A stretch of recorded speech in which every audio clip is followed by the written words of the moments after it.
share your opinions. All right. So in terms of the rights of individuals, you know, we have different forms. If you hopefully had looked over the modules first, when it comes to tobacco use, we have three different things at play here. We have firsthand smoke, which is the person ingesting directly or chewing directly, right? The tobacco product. And for that matter, it goes for the pot also. Obviously, I'm not going to put into this things like smoking opium or crack, because that's just a whole other zone. But since they legalized pot in California, it really falls into that realm with tobacco also. So you have the first hand, which is the person who is smoking themselves, directly inhaling. And then the second hand smoke is, of course, the person who is in the vicinity and not partaking. And we've typically in society have talked about that in terms of children having no choice and taking that in. And then the third hand smoke, if you had looked at it, is, the third hand, interestingly enough, is the residue, the tar residue that is left, that when a person is smoking, the residue is left on their skin. And therefore, when they touch fomites, different objects, door handles, faucet handles, books, whatever that is, they leave that trace residue. And that trace residue can be an irritant for some people. It can be, or with enough exposure, there's questions of, could it possibly also be a carcinogen because of the carcinogenic qualities of burnt tobacco? So the question is then, what are the rights of the individuals who smoke and the rights of the individuals who don't smoke? Because when we know from looking at a profound number of studies, retrospective and prospective studies are super powerful. The evidence is irrefutable that tobacco and the products associated with the processing and containment of it are carcinogenic. And this goes for vaping and for cigarettes, for cigars and for pipes. And my husky is dreaming and growling in his sleep right now. Sorry, dog. So you have those products that have that. And then, you know, in terms of the pot, it's really not well studied. I mean, there was a lot of, you know, it was kind of funny if you guys ever saw the movie Reefer Madness from like the 1930s. There was a backlash about drugs and change in behavior and what that means for human health. But we don't really know, we don't have a lot of really good quality studies because of it being an illegal substance.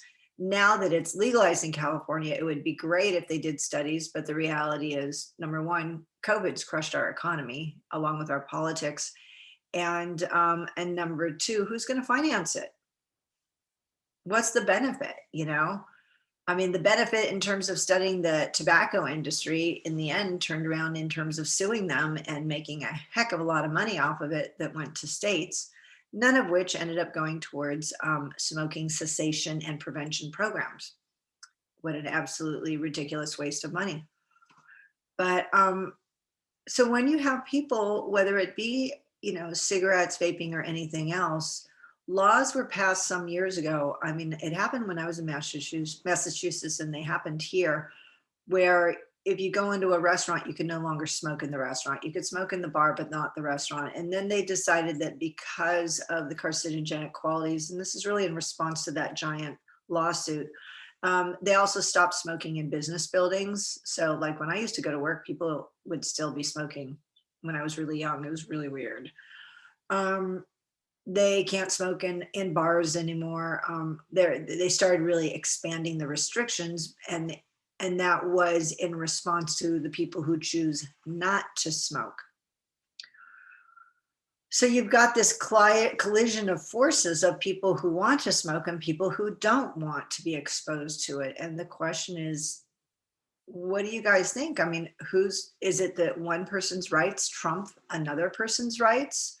And then the second thing is to consider is even when you're outdoors, when you're on the beach and someone's smoking, you've got two things at play. Number one, you can smell it. And number two, you've got cigarette butts in the sand.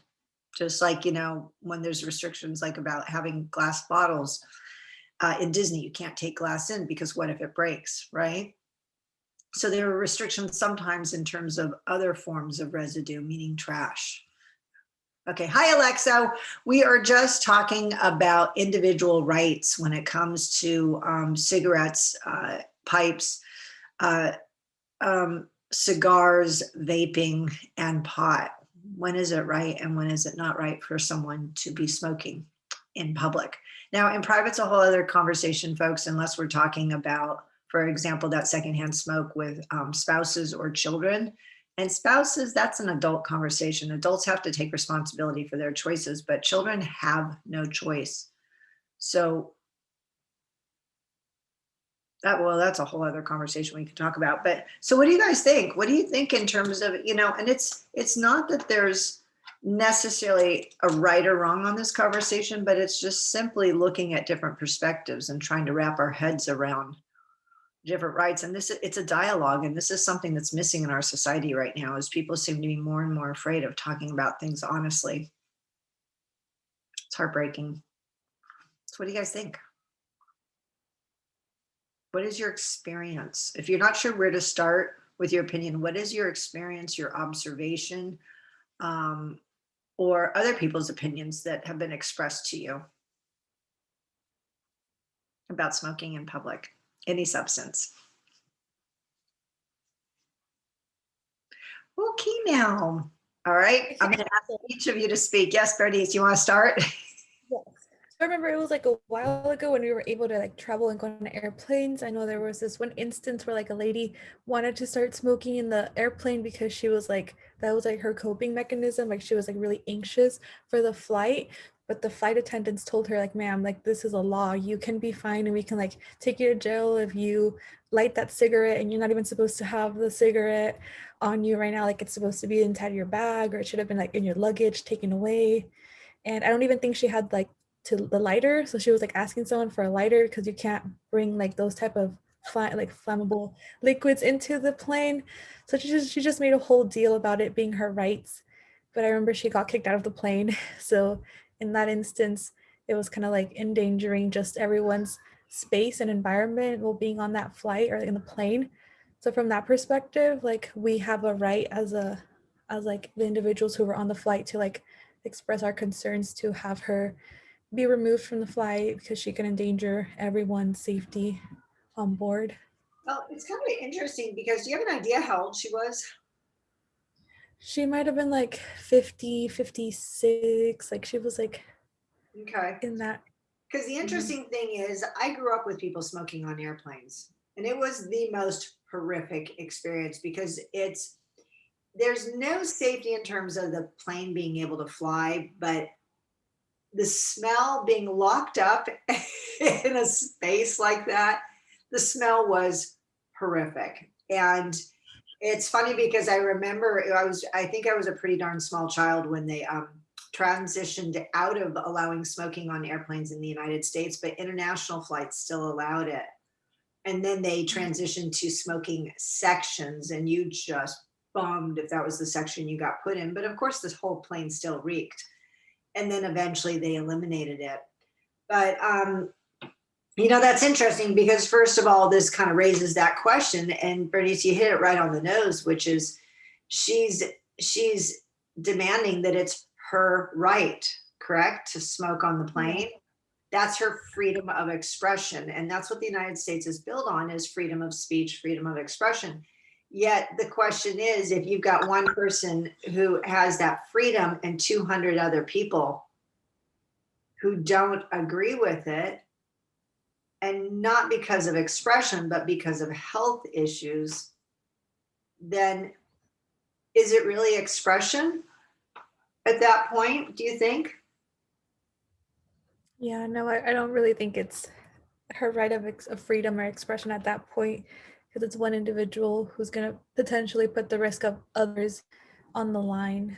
Yeah, yeah. I mean, I personally,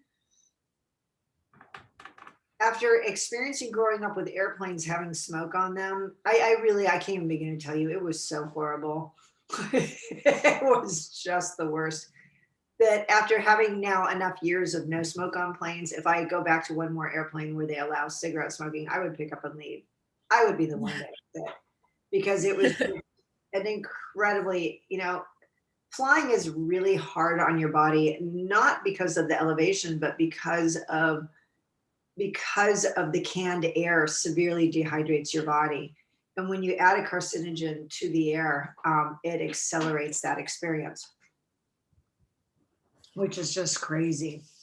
Got it. Okay, good. So your point being is that when it's, to put it in a little bit of perspective, it sounds like when people are, I mean, you've got a lot of things at play there. And what you're saying is that number one, I mean, people paid for that transportation and now they're paying for someone else to smoke. I mean, that's kind of an offense right there. And then secondly, you're in a contained space. So it's not like you can pick up and leave. You don't have that freedom. You don't have a window to open, no way of managing it. So there's a level of lack of lack of control and personal space. Got it. Okay, so that's in a contained environment. Got it. That's controlled. Okay, excellent. And Brian, what about you? Can I ask, why is it that marijuana or tobacco got legalized? Was it due to medical purposes or? That is an absolutely excellent question. And I only know a little bit about it. And I can tell you it has a little bit to do with the history that you're bringing up, which is it did start with, originally it was illegal. And illegal, I will honestly say, to a fault, because it was so, on the scheme of life, it's not something that causes extreme personality changes like cocaine or heroin, but it does lead. I will promise you, it progresses. It does open that door. Yeah. But so there was a time where it was illegal, and this is kind of one of the interesting things, you guys. I got a political soapbox moment that I think is hilarious. Is Kamala Harris put a lot of people into prison for having marijuana on them in very tiny amounts, and they were put away for years. And then her, as a part of the political machine, decides to legalize it, and it's just like, it's such extremes that it's bizarre. But which tells me there's a lot of money behind that. There's a lot of politics behind why they legalized it. And it slowly transitioned, yes, because of the medical marijuana. There was a lot of pushback. This is why it's not legal at the feds. It's legal in California and other states, but not on a federal level, at least not yet. Who knows what Biden's going to come up with.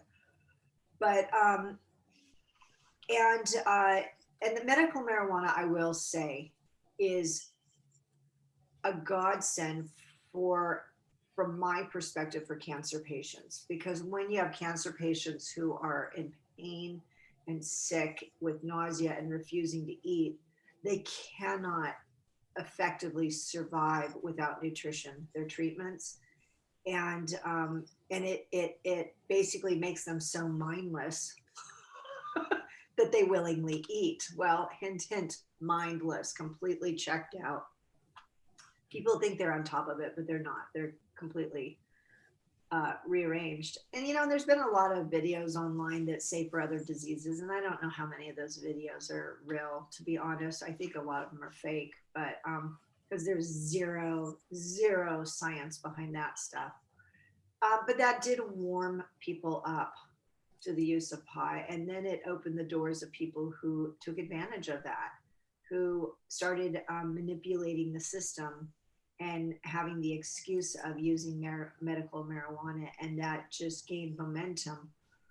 It's a huge benefit for any government to legalize something that's illegal, because it's lost money.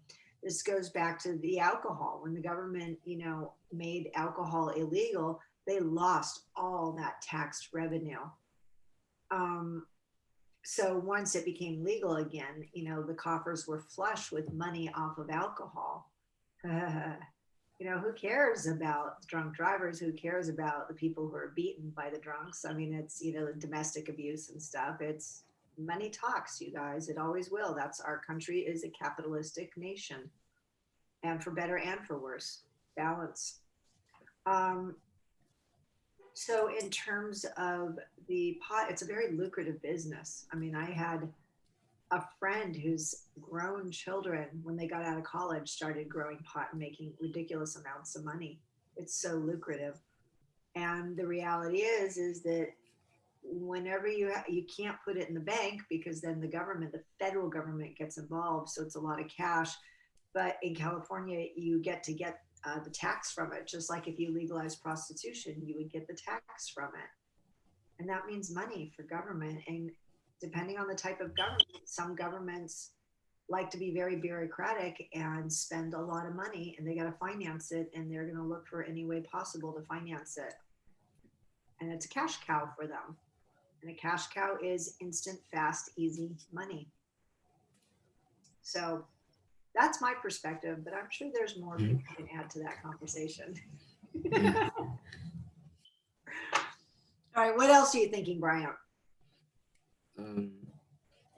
I think you mentioned it already. Like in a public standpoint, it's kind of an abuse of power because, people they have the option of yes or no, and they say yes just because it's legal, just because they can. Yeah, I will tell you that I am aware of, there has been a shift in society, and it's, by opening that door and legalizing it, what I've noticed is when we're talking about the pot, what I've noticed is that's interesting is, it's not supposed to be, for example, I found it fascinating when I left Cal State Fullerton. This was before COVID, after it had been legalized, and I'm driving down the road one day going to Kaiser to work. And these guys pull up to me, and it was like something out of Cheech and Chong. They pull up next to me at a red light in a car, and they're all passing a bong at the red light. And the car is packed with smoke. And I'm sitting there and I'm looking at them and I'm thinking, okay, you may think it's funny, ha ha, harmless, but the reality is they were all participating in driving under the influence. I mean, how is that different from if they pulled up next to me and all of them have bottles of vodka, honestly? And it's intriguing because Colorado legalized pot before California. And when Colorado legalized it, their driving accidents skyrocketed because people were driving under the influence. So kind of getting back to what Bernice was saying about the woman on the airplane is that now when you've got people out in public operating vehicles who are stoned, it's like secondhand smoke. I may not be exposed to their smoke because they're locked up in their cars, but if I'm crossing the street or if I'm driving and they're not, cognizant of what they're doing and they hit me, that's under the influence because the reaction time is delayed. And that starts to impact more people. And I do not want drunk people on the road. Like I have a golden rule on holidays. I don't go out because there's just way too many drunk drivers. And it's added to the mix now, the possibility of people who are driving in stone. So it gets more complicated.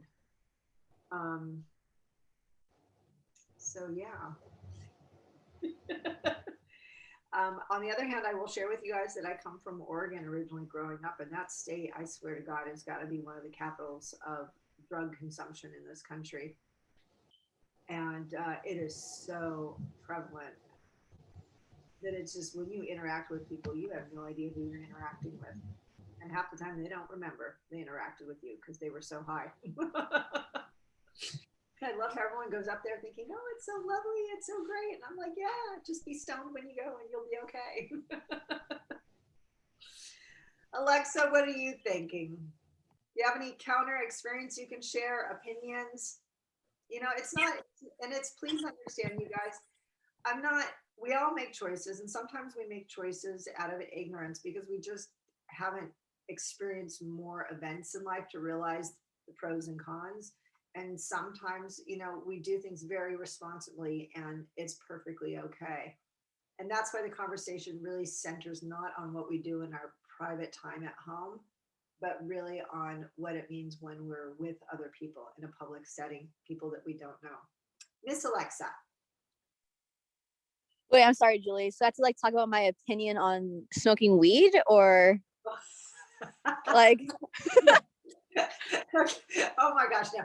No, we're actually specifically, it's more so targeted to tobacco, but since they legalized pot, that actually kind of falls into the realm too. And the conversation is that, you know, is that I started the whole thing by talking about how you've got firsthand smoke, which is you inhale. And that's the individual to decide, what do I want to do to myself? Do I want to, we know that tobacco is a carcinogen. There's no pretending it away. Okay. We know this. And if people choose to ignore it and be like, oh, it's okay, I'm not going to get cancer, that's their choice, right? It's like the same idea of, oh, I'm going to drive drunk. You know, I'm not going to get caught by the cops. That's your choice. I don't agree with it, because you know that the majority of people seem to get killed are actually the people who are not drunk driving. But the point is that firsthand smoke is what one does to themselves. Secondhand smoke is what the people around that person inhale, and you can develop lung cancer from secondhand smoke. It's not as prevalent because it would have to be situations like you live in the home with people who have a regular smoking consumption. But this is where we do see accelerated instances, for example, of asthma in children who live in homes with smokers. And then the third thing we talked about is third hand smoke, which is the tar, the residue from tobacco. And you have tar also with smoking opiates and pot also. But the tar is itself also a carcinogen, but not as powerful as when you inhale it. So that when you touch fomites, objects like computers, doorknobs, you know, faucet handles, you leave that residue, and that opens another person up to coming in contact with it, who could have a skin allergic response to it, or with enough exposure, like in a home or a facility where you're interacting with people who are heavy smokers, it could over time potentially compound in your own body. So keeping that in mind, that first, second, third hand exposure is, you know, exploring, you know, any experiences we have or any opinions or observations on that, on who has the rights. You know, where do we stand in individual rights? Because originally you were allowed to go into buildings and smoke, whether it be office or retail or restaurant or bar.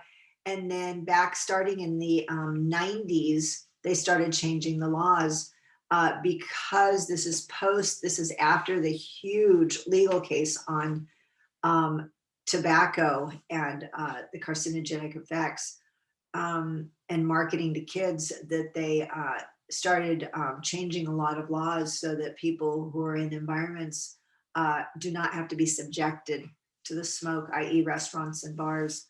So the question is, and vaping falls under all this too, being tobacco, but the question is, whose individual rights are they, Alexa?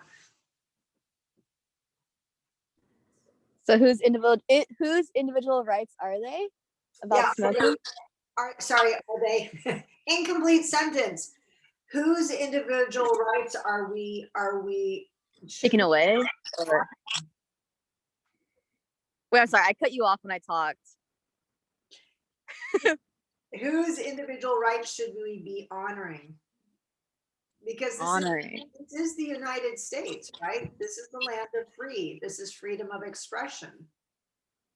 Okay, I see. So I do believe everyone has their own right to do like smoke out in public and such. But I do believe those people that are smoking should have a sense of respect to others around them, and just not smoke in front of people as a, you know, like a human decency. Just don't do that. So yeah, I guess that's what I have to say about the topic. Okay. So but your perspective is that is that whatever a person chooses to do, that's fine, as long as they are not forcing another person in a public environment to experience it if they do not want to experience it.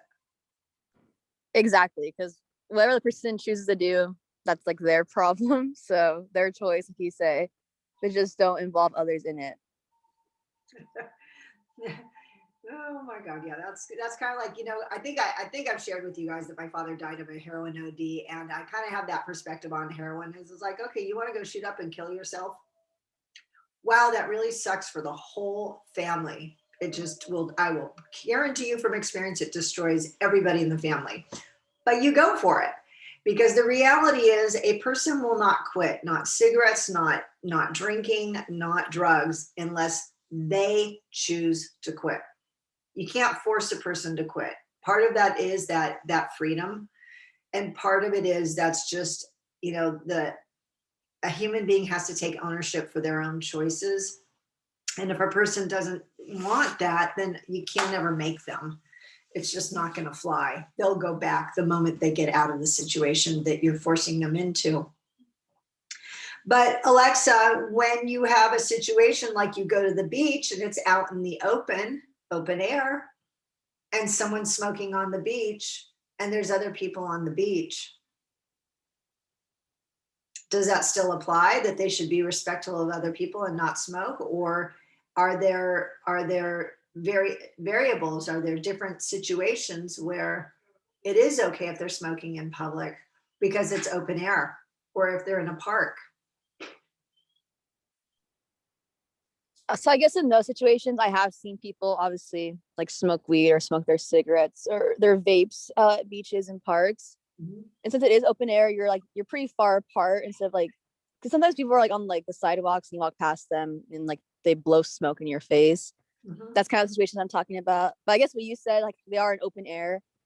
I mean, openly, yeah, like it's not like directly hitting you or it's not near you when they're doing it. Like you see it. But I also see people at the beaches when they are inhaling those smoke stuff, like they'll blow it into like their backpack or their shirt, so they keep it close to them instead of like spreading it out. You never seen that? No, I'm impressed. Oh, yeah. I mean, their stuff must reek, but yeah, I'm impressed. Oh, that's interesting. Yeah, because I mean, I will say that I've been in situations like at beaches and parks where I'm downwind and I have no control over the wind, and neither do they. But it sucks, to be down and you're just constantly smelling the smoke, and you go from having kind of like a nice salty ocean breeze to suddenly having someone's Marlboros going up your nostrils. It's a real bummer. Okay, got it. Now, we're building this on the assumption that people are adults. So what about when we turn and we look at vaping, and how vaping was really designed not to target adults? It was designed to target children. Okay. Now, first of all, my question for you guys is, why would they target children?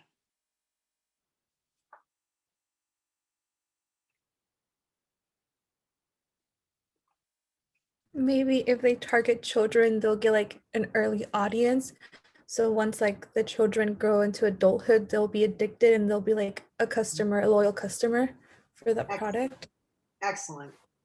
That is exactly what they were at play, what they were doing. And that's because nicotine is highly addictive.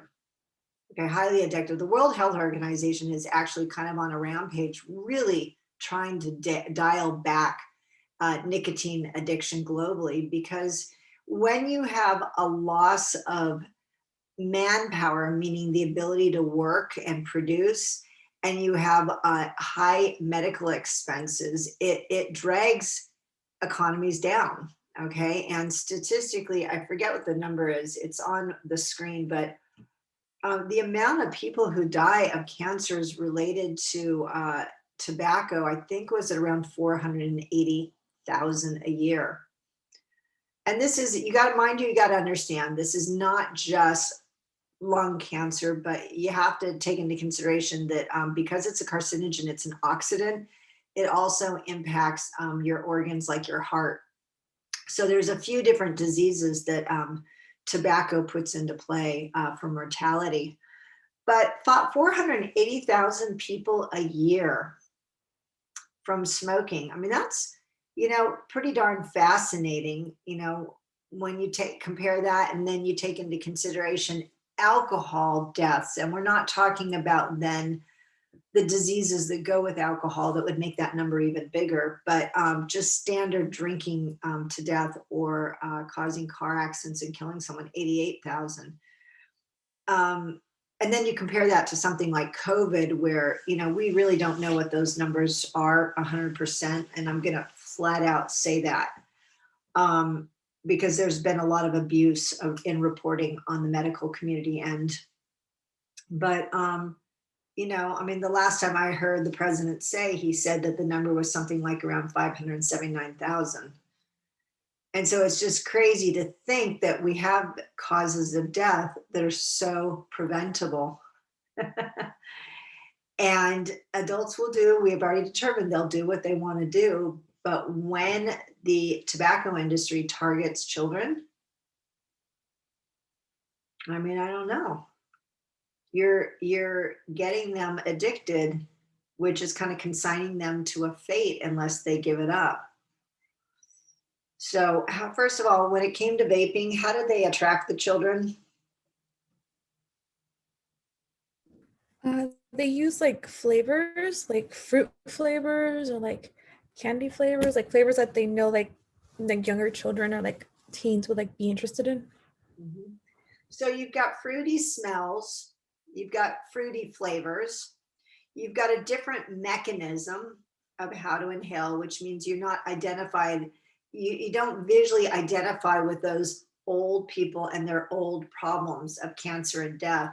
And it really creates this kind of innocent halo around vaping as being something new and cool and not dangerous. I'll never forget when my daughter was in high school, one of my friends, her son had friends who were had a little chemistry lab, and they were making all of the products and selling it.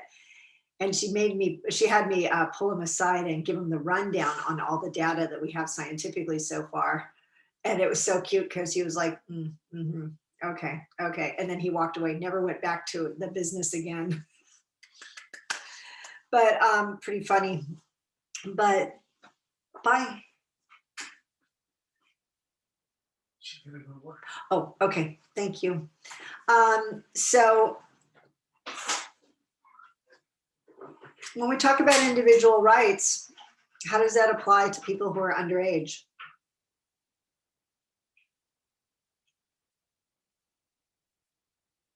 Ms. Alexa, I'm coming back to you.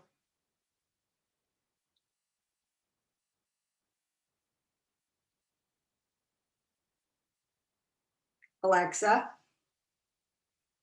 this is going to be something out of like. I'm here. I was thinking. It's obviously. I was getting ready to do kind of like my Ferris Bueller's Day Off impersonation. Alexa. Oh yeah. Good scene. But I guess for minors, that's a tough question. Because obviously when you're like 15, 16, 17, is 18 considered a minor? Yeah, right? Well, no. So 15, 16, 17, you're like old enough, I feel like, to make your own choices. But at the same time, I don't know. I just feel like maybe those ages, you should be smart enough to not make those type of choices of like vaping and such. And they're easily manipulated by others in their groups, because smoking seems cool. It's all around you at parties and stuff. So yeah, I guess they are really easily manipulated. This is one of the conundrums with young people, is they don't have life experience. Okay, they don't have knowledge. So think back to yourself when you were in high school. We tend, and you're impressive if you were not this way, because everyone I know have ever known was this way, which is in high school, you know it all. You know more than the adults. They're dumb. They're old. And you think, and it's part of it is that beautiful innocence from a child's eyes, not a small child, but an older child who's already started experiencing life and seeing and experiencing new things, and thinking that they know it all. And that's just how that is just typical. And for whatever reason, it's the cultural thing in the United States. But the catch is like you said, is that there's that huge attraction to be liked by people, to fit in, because you've got so many shifting hormones in your body, and your brain is slying off tissues like crazy. You're turning over your brain. It's remapping itself, which means that you're really not thinking things through, and you feel awkward, and your body's changing rapidly, and you're aware of your environment and what people esteem and what people don't think is cool. And it takes one person to put something in motion, or some darn decent advertising, or emulating someone older, like a media personality, and then you've got a path to follow, right? So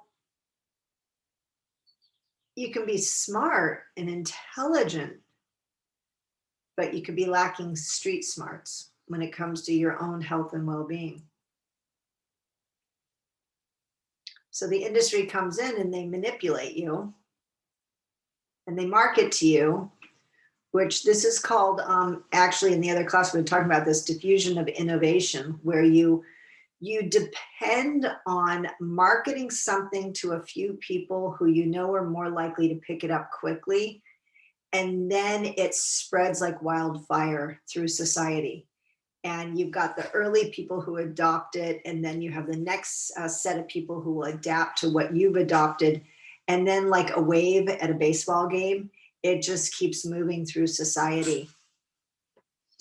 And it's all built on a premise to some degree of manipulation, because kids lack some of that experience and knowledge. So now you've got a whole nother layer to this. And it's interesting because as people have grown up with vaping, now you have adults who are vaping that developed it as teenagers in the car.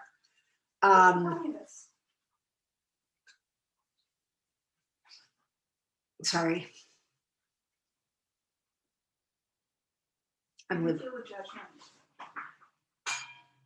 I'm talking about teenagers right now. No, And better. I can definitely feel a judgment. Love you. you're one. What? And you're one. Yeah, who would have thought? Oh my God, I'm living with a teenager.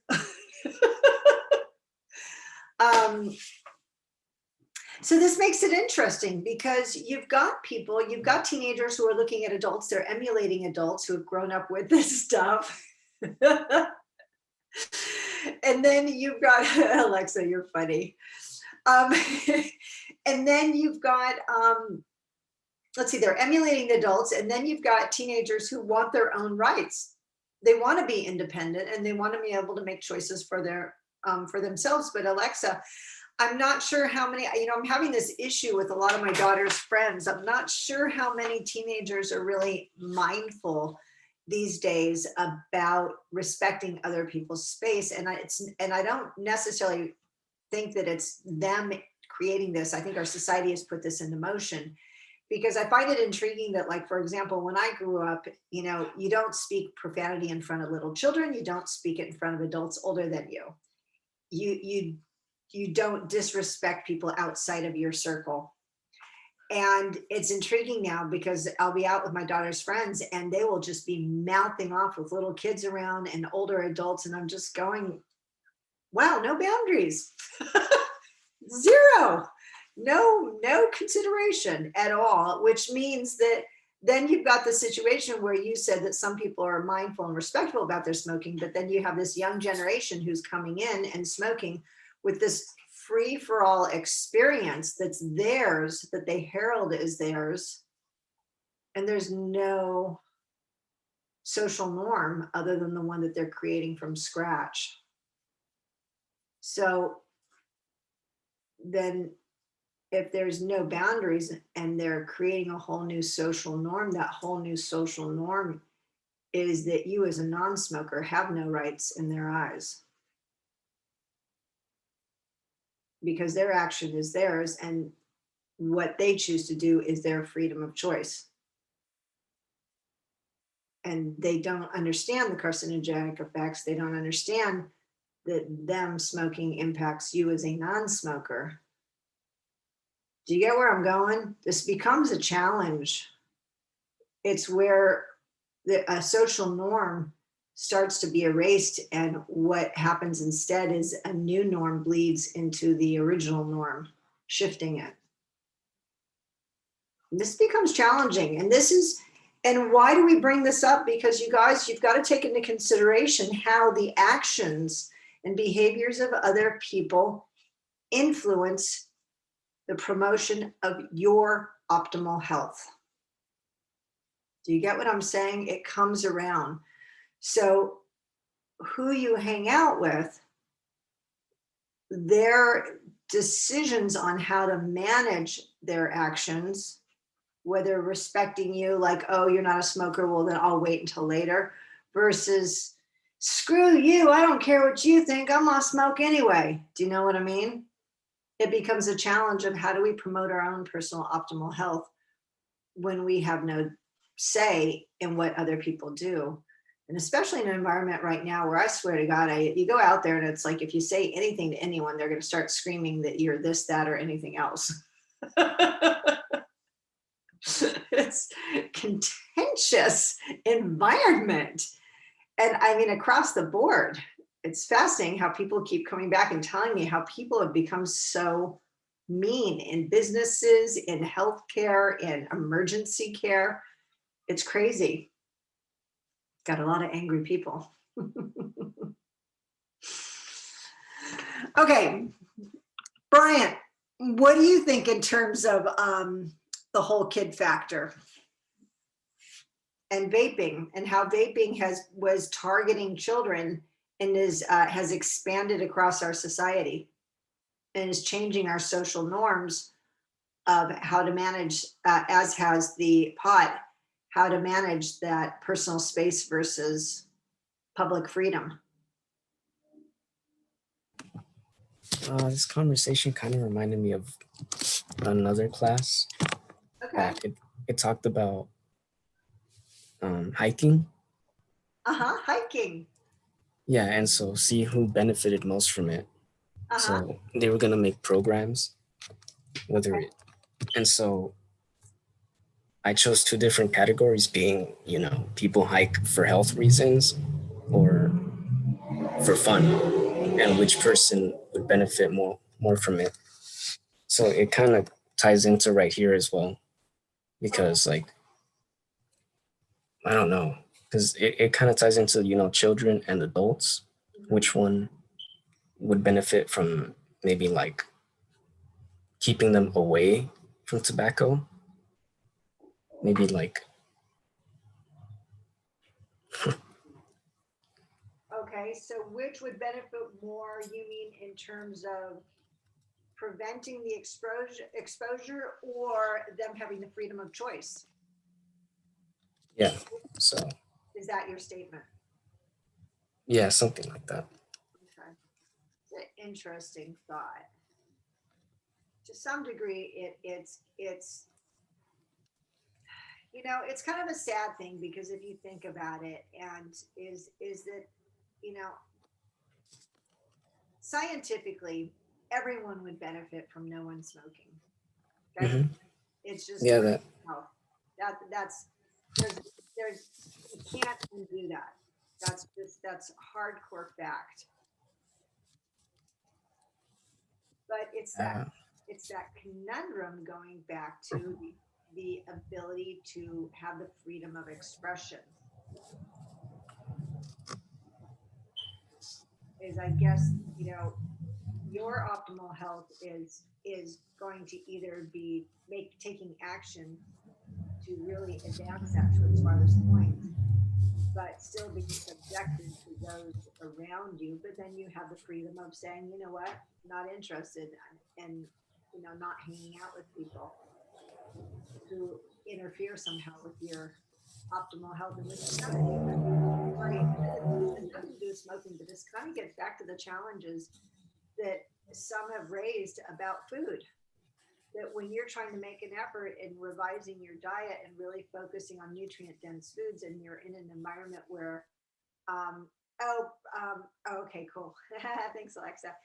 And you're in an environment where everybody else is eating, like, for example, really high fat, high sugar, high sodium foods, then you're being subjected to their dietary choices because that's what they're providing. That's what's available and ubiquitous on your diet, which means you're kind of subjected to that, though you have the knowledge and awareness that that's what really is promoting diseases like heart disease and diabetes. This kind of gets to be a really, I think if you pull back and look at it, it's the same challenge in conversation across the board, no matter what people do, whether it's their dietary choices or their self-care, and self-care meaning mental health, cleanliness, working or anything else. People who choose to be proactive and involved, and people who choose to take a different path. Rabbit hole. This is called a rabbit hole. We're going down and it gets deeper and deeper and deeper. All right, when it comes to big open spaces, do you guys think that it's fair for, let's say, Disneyland, for example? Okay, Disneyland has a mixed crowd. They have children and adults. People pay a lot of money to go to Disneyland. Do you think, it's interesting because I think California Adventure might be smoke free, or it might still have smoke stations. Disney, I know, had smoke stations down by the water to get over to Tom Sawyer Island. But do you think that it is appropriate and the right of a company to determine if they allow or disallow people to smoke in their venues? What do you think? I mean, it's kind of similar to what Bernice was saying in terms of the airplane. Can you guys hold on a second? The husky is whining, and I hope he doesn't have to go to the toilet. Montague.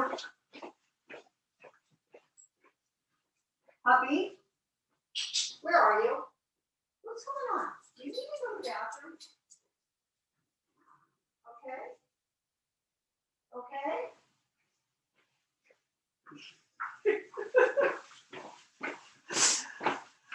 Oh my God. Okay. That was absolutely a new one for me. I think he had to go to the bathroom. He came running. Okay. So what do you guys think? What about big companies like Disneyland that are giant open spaces, but with catering to a lot of people with a lot of needs and different, preferences and needs and backgrounds? Do you think that they should be making concessions for people who choose to smoke?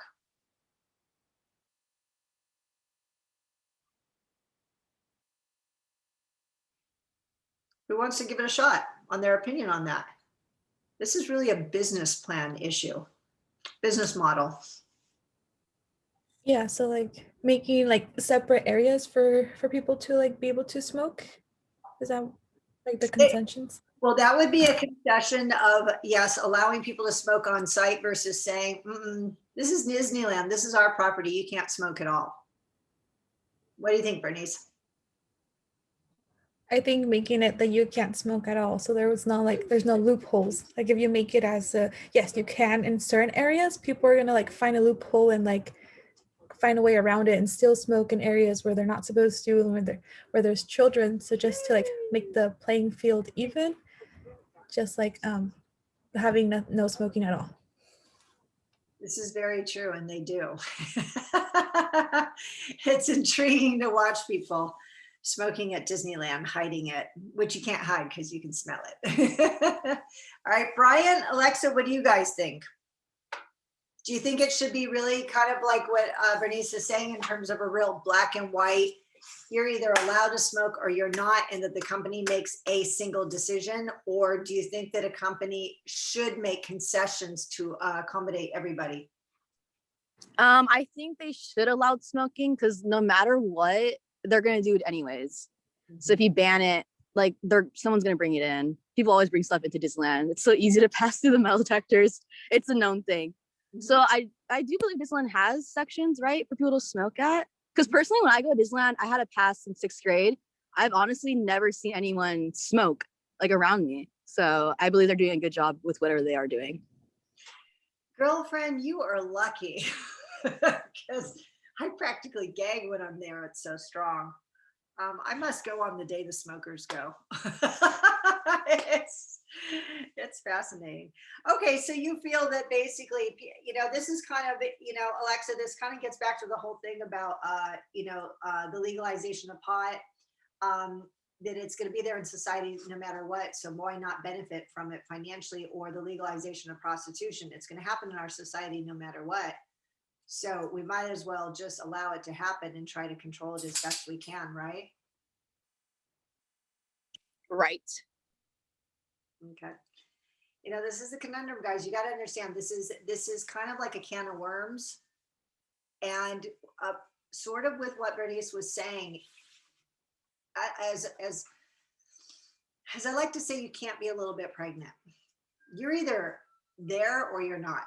You're either in the game or you're not, which means that either corporations have to be allowed to make the decision of all or nothing, or you really have to start thinking about accommodating everybody.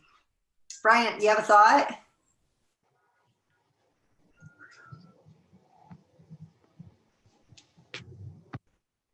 Bryant, do you have any thoughts on this?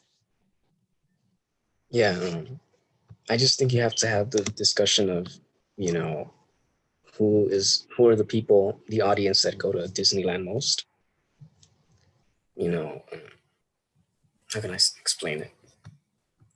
No, I get what you're saying, which is it's I think this is a little bit more with what Bernice was saying, which is you really got to think about who the majority of your clientele is, and where do you want to invest your money and time. Do you want to, kind of like back to that airplane, right? Do you want to please the majority and have a guaranteed return by the majority, or do you want to accommodate the minority? And mind you, when we talk about majority and minority, this is really about human health, right?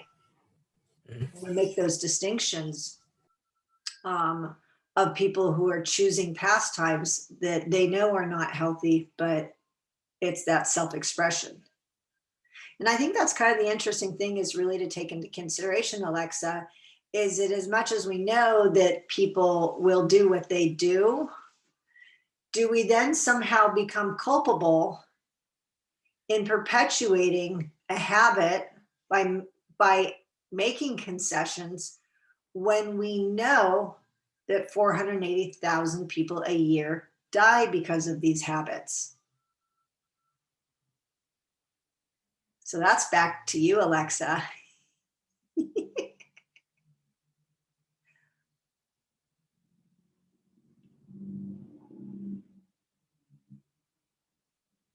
Ms. Alexa. Oh God, I'm gonna have to do my Ferris Bueller days Wait, off. I'm so sorry. I didn't know you were calling on me. Okay, Alexa. What did you say? Oh my God. I was ready to do my Ferris Bueller's day off for impersonation again. Okay, can't do it. I'll mute myself and you can do it. No, please don't.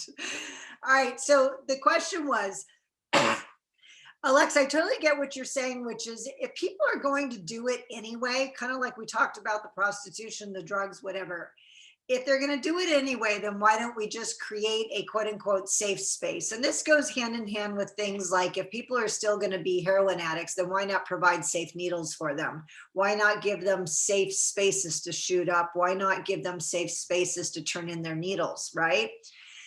But the conundrum this creates when we take into consideration concessions for people is that when the activity is a known promoter of mortality, Okay, so the cigarettes, 480,000 people a year die due to diseases related to their smoking. We know smoking is a carcinogen. There is no maybe. It is definitive. Just like we know that milk is the most bioavailable form of calcium for human life. It is. But just because we have knowledge doesn't mean we apply it. If we are aware of this, is it appropriate now for those businesses to make those concessions when they know it's contributing to a person's decline in health? Just because we know that they'll smoke no matter what. Or if a place like Disney were to put their foot down and say, no smoking allowed, just like the airline industry has done, then does that continue to send a message to the fringe, the periphery people, the kind of on-off smokers, that maybe the smoking is really not okay? Did you get all that, Alexa? Yes, yes, I did. Okay. So, like you said with the airline, how they were able to diminish it. So I guess Disneyland is a big enough corporation to install those laws and for people to follow it. And because they do have authorities on board. So let's say, like they do, you see them smoking, you could escort them out, and that's a done deal, easy solution. So yeah, I guess with Disneyland that works. Yeah, and the only reason I'm raising this is that we do have to take into consideration in society, you know, that optimal health. I mean, it's like I said, you can't make an alcoholic go dry. You can't get a drug addict off of their drugs. A person has to make that decision for themselves. But does it, when it potentially impacts the health of others, or sends a mixed message to society that it's okay, it's normalized, when we know that it's a carcinogen, is that really the best route to take? And this is one of those moments where people really need to think through their decisions and their laws and the people they vote in to represent them. That is that decision really making sense for the majority of people, including the minority, the people who are choosing to do the drugs or the smoking or the alcohol that they know could be their mortality.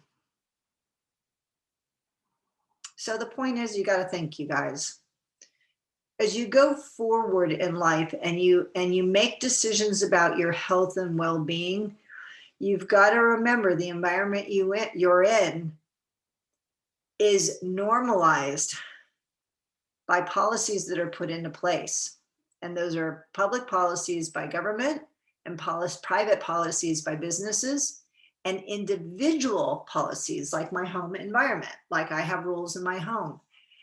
And you've got to think about when policies are put into place or when laws are loosened or eliminated, like, you know, the legalization of pot. Does it really make sense when you look at the big picture and take a look at not only all the parties involved, but also what this means beyond right now, what this means long term? And to take these things into consideration above and beyond the financial payoff, the money that you're going to get from it, but what this means in terms of human health. That's the bottom line, is that we just have to think about these things and make these decisions. Because when we make a decision by saying, well, it's okay if other people do that, we're now allowing it to be normalized, which means it has the potential to grow and eventually work its way back, so that we no longer have that safety net of space or our own personal freedom. And you got to understand, there are things that people do as activities that are perfectly safe, perfectly wonderful, but the activities that have the potential of contributing to the cause of death of other people, we need to rethink those. And that's why we have things like drunk driving laws in place, is because anyone can choose to drunk drive. Absolutely. But when it has such a profound impact on other people's lives, then it would break my heart if they legalized drunk driving. Because think of all the people who aren't drinking and they are driving and they get killed by the drunk drivers. That sucks. That's easy to account for because it's instant. But things like smoking is slow. Doesn't show up right away. Okay, that's it. That's all I have for today. You guys. Do you have any other lasting thoughts or comments? I have one quick question. So for the recordings, I know I was trying to view last week's recordings. I went on the syllabus, correct? And that's where we're supposed to Yeah. see them? I'm gonna go look and see if they're there. So I'm gonna stop the recording. Because I haven't been able to